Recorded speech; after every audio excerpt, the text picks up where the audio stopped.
ayoli tomonidan hadya qilindi. Ya'ni xurmo ekildi.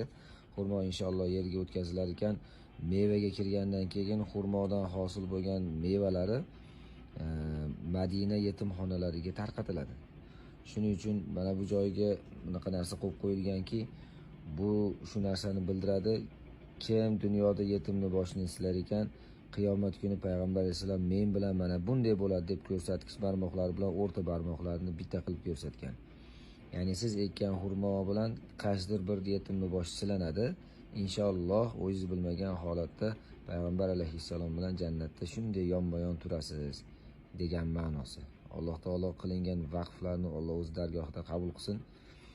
Inshaalloh ekilgan xurmo daraxti vaqtida mevaga kirib, ser hosil xurmo bo'lib, to dunyodan tugaguncha o'sha ekilgan Kozimjonov Alisher nomiga inshaalloh sadaqa joriya bo'lib yozilib tursin. Assalomu alaykum va rahmatulloh.